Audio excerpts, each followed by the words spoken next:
بسم اللہ الرحمن الرحیم۔ قسطوں پر کاروبار کرنے کی شرعی حیثیت کیا ہے؟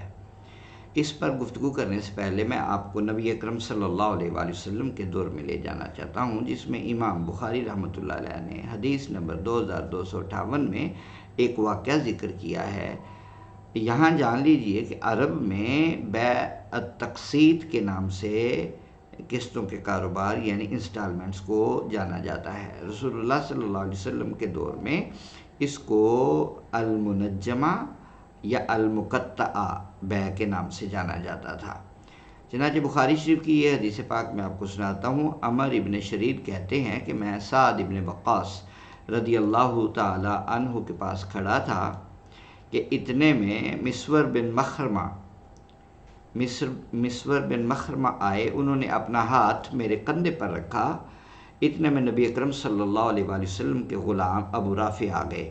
انہوں نے کہا، اے سعد، آپ کے محلے میں میرے موجود 2 گھر ہیں، وہ آپ خرید لیں۔ سعد نے کہا، اللہ کی قسم میں نہیں خریدتا۔ حضرت مسور نے کہا، اللہ کی قسم آپ کو ضرور خریدنا ہوں گے۔ تب سعد نے کہا، میں 4000 درہم سے زیادہ نہیں دے سکتا یا نہیں دوں گا، وہ بھی قسطوں میں۔ ابو رافع نے کہا کہ مجھے ان گھروں کے 500 دینار نقد ملتے تھے۔ اگر میں نے نبی اکرم صلی اللہ علیہ وآلہ وسلم کا یہ فرمان عالی شان نہ سنا ہوتا کہ پڑوسی اپنے قرب کی وجہ سے زیادہ حقدار ہے، تو میں کبھی بھی آپ کو 400 درہم میں فروخت نہ کرتا، جبکہ مجھے 500 دینار مل رہے تھے۔ عربی کے الفاظ ملاحظہ فرمائیے کہ جس میں انہوں نے جو الفاظ استعمال کیے وہ الفاظ یہ تھے کہ واللہ لا ازیدک علی 4000 منجمۃ او مقطعۃ، مطلب تھوڑا تھوڑا کر کے انسٹالمنٹ پہ۔ اسی طرح کا اور واقعہ بھی بخاری شریف میں ہے۔ عروہ کا بیان ہے کہ حضرت عائشہ صدیقہ رضی اللہ تعالی عنہا نے فرمایا، بریرہ رضی اللہ عنہا ان کے پاس اپنی مکاتبت میں مدد کے سلسلے میں حاضر ہوئیں۔ مکاتبت کا مطلب ہوتا تھا اس دور میں جب لونڈی اور غلام کا رواج تھا تو مالک لکھ دیتا تھا کہ آپ اگر مجھے اتنے پیسے دو تو آپ کو آزاد کر دیا جائے گا۔ وہ محنت مزدوری کر کے وہ پیسے کماتے تھے اور پھر نتیجتاً مالک ان کو آزاد کر دیتا تھا۔ اس کو مکاتبت کہتے ہیں۔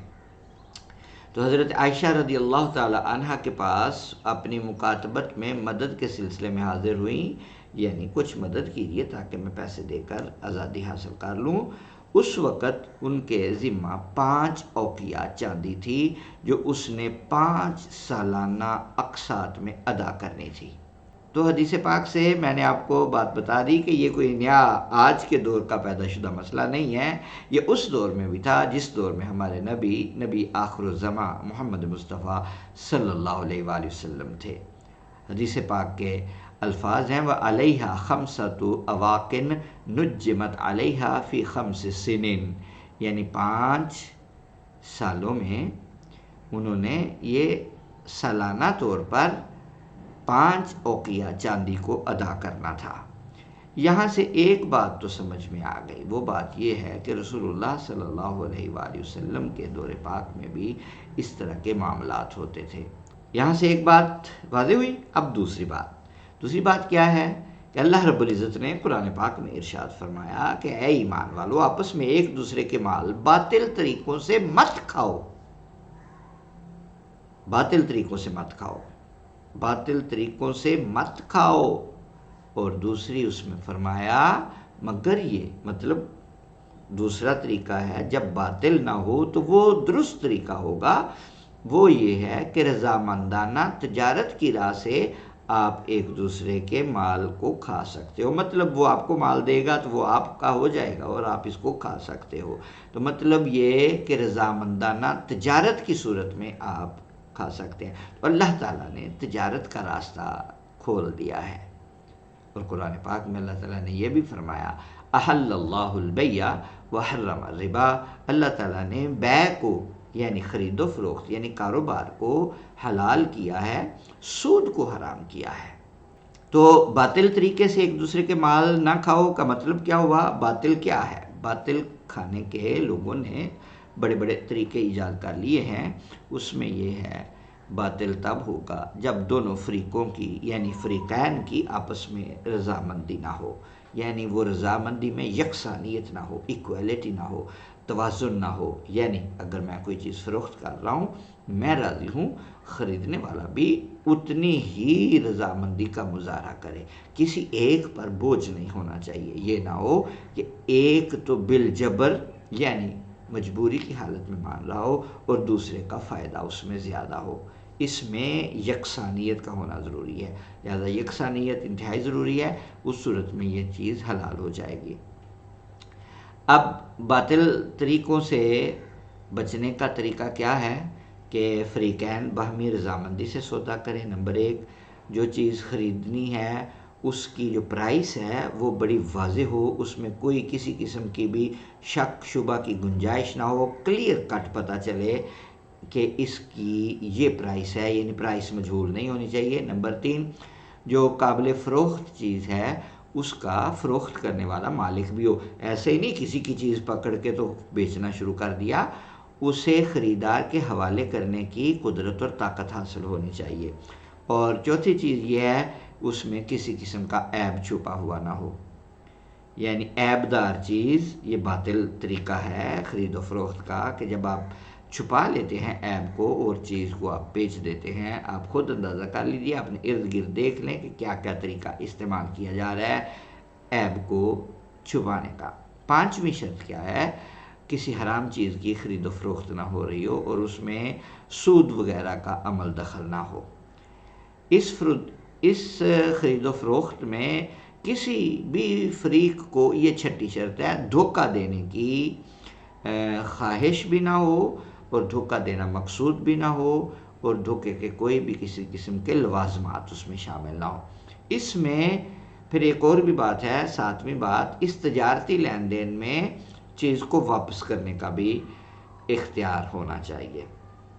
حدیث پاک کی کتابوں میں تو 30 ایسے طریقے لکھے ہیں جو ناجائز طریقے سے لوگ جس میں خرید و فروخت کرتے ہیں.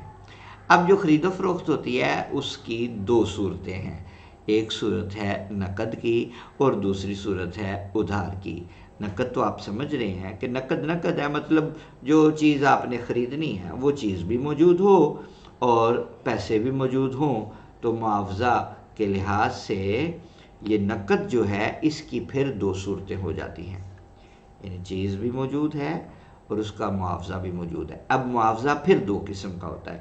ایک معاوضہ ہے نقدی یعنی کیش کی صورت میں، اماؤنٹ آف منی، اور دوسرا معاوضہ ہے جنس کی صورت میں یعنی کموڈیٹی، یہی لفظ ہوتا ہے نا اس میں، یعنی جنس، جیسے چاولوں کے بدلے میں چاول، گندم کے بدلے میں گندم، کھجور کے بدلے میں کھجور، یہ اجناس کہلاتی ہیں. تو معاوضہ نقدی کی صورت میں ہو، چیز بھی موجود ہو، آپ آپس میں طے کر لیں اور ساری وہ شرائط جو میں نے جائز ہونے کی بتائی ہیں وہ ساری پائی جائیں، تو یہ تو کلیئر کٹ حلال طریقہ خرید و فروخت کا ہو گیا. اب جنس میں پھر آگے تھوڑی سی وضاحت ہے کہ اس میں اگر تو معاوضہ اس انداز سے لیا جائے کہ ایک ہی جنس کی 2 چیزیں ہوں، مثلا 1 کلو چاول ہے میرے پاس اور میں اس کے بدلے میں کہتا ہوں 2 کلو چاول دو، میں تمہیں فروخت کر دیتا ہوں. اب تو اس طرح کی فروخت کرنا وہ درست نہیں ہے. یا 1 کلو کھجوریں ہیں تو اس کے بدلے میں 2 کلو کھجوریں دو. 1 تولہ سونا ہے تو کہ نہیں مجھے 1 تولہ سونا بھی لینا ہے اور ساتھ ساتھ مجھے کوئی تھوڑا سا مزید بھی کچھ دو، تو یہ چیز حرام کے زمرے میں آ جائے گی. تو خرید و فروخت کے 2 صورتیں بتائی میں نے، ایک نقد میں پھر 2 صورتیں بتائی، ایک ہے کیش اور دوسرا ہے جنس کے ساتھ خرید و فروخت کرنا.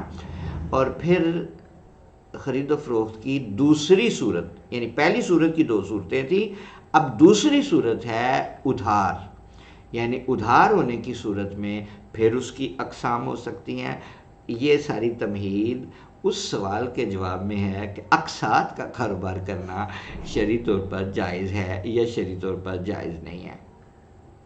تو پہلی بات تو یہ ہے کہ چیز اور اس کا معاوضہ دونوں ہی ادھار ہوں.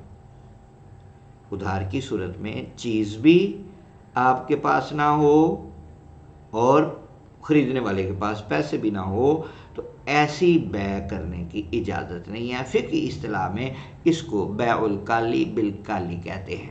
جس کو جاننا ہو وہ ضرور پوچھ لے کہ یہ بیع الکالی بالکالی کیا ہے، پھر اس پر میں مزید گفتگو کروں گا، وہ پورا ایک کلپ ریکوائر کرتا ہے۔ مطلب اس طرح کی بیع کی اجازت نہیں ہے۔ اگر دونوں میں سے ایک نقد اور دوسری ادھار ہو، یعنی ادھار کی جو میں صورتیں بتا رہا ہوں اس میں اب صورت کیا ہے، پہلی صورت تو دونوں سائڈ پہ یعنی چیز بھی نہیں تھی اور پیسے بھی نہیں تھے، اب چیز موجود ہے پیسے موجود نہیں ہیں، یا پیسے موجود نہیں ہیں اور چیز موجود ہے۔ ایک ہی بات تو نہیں کہ میں نے کر دی، پھر سوچئے، پھر سمجھیے کہ چیز موجود ہے پیسے نہیں ہیں، اور دوسری صورت ہے پیسے ہیں چیز موجود نہیں ہے۔ اب تو میرا خیال ہے میں نے بات درست کر دی ہے۔ تو ادھار کی صورت میں پھر یہ دو صورتیں، اب دیکھیں میرے پاس چیز ہے آپ کے پاس پیسے نہیں ہیں، تو ایسی صورت میں آپ کے پاس پیسے نہیں ہیں تو یہ بھی ادھار کی طرح خرید و فروخت ہو گئی، اس کی اجازت ہے۔ آپ کے پاس پیسے نہیں ہیں، میرے پاس چیز ہے، تو میں کہتا ہوں اتنے میں یہ چیز میں آپ کو فروخت کرتا ہوں، مجھے یہ بعد میں رقم ادا کر دینا۔ اچھا، دوسری اس میں ریسیپروکل طریقہ کیا ہے؟ ریسیپروکل طریقہ یہ ہے کہ میرے پاس پیسے تو ہیں مگر چیز نہیں ہے۔ اچھا، جب میرے پاس پیسے ہوں، مثلا میں کہتا ہوں جی یہ چیز میں نے لینی ہے، بائک میرا گھر پہ کھڑا ہے، جب خریداری کرنے فروخت کی بات کر رہا ہوں تو چیز میرے پاس نہیں، اس کے پاس پیسے ہیں، میں کہتا ہوں ٹھیک ہے آپ مجھے پیسے دیں، بائک آپ کی ہوئی، بائک وہاں پر موجود نہیں ہے، تو یہ بھی ادھار کی صورت ہے کیونکہ میرے پاس نہیں موجود بائک اس وقت۔ تو تمام فقہاء کرام اس بات کو بڑے آسان طریقے سے کہتے ہیں، یہ کوئی ایسی بات نہیں ہے، آپ وہ چیز دے دیں، کیونکہ پیسے آپ لے رہے ہیں تو چیز دے دیں، تو چیز دیں، مطلب چیز موجود نہ ہو پیسے ہوں تو ہے ادھار کی صورت مگر یہ بیع درست ہے۔ اب جس پر یہ سارا مسئلہ کا دارومدار ہے وہ یہ ہے کہ چیز موجود ہے مگر پیسے موجود نہیں ہیں، اور پیسے جو ہیں وہ اقساط میں ادا کرنے ہیں۔ اگر آپ کو یہ ساری تمہید سمجھ میں آ گئی ہو تو لائک، کمنٹ اور شیئر کریں اور مجھے بتائیں کہ میں اس سے آگے اس مسئلے کو مزید آپ کو سمجھانے کی کوشش کروں۔ السلام علیکم ورحمۃ اللہ وبرکاتہ۔ ہماری ویڈیو دیکھنے پر بہت شکریہ، جزاک اللہ۔ گوگل میں سرچ کریں اسلام از ایزی یا پھر سرچ کریں میرے آئیڈیاز، لائک کریں، کامنٹ کریں، شیئر کریں اور سبسکرائب کریں۔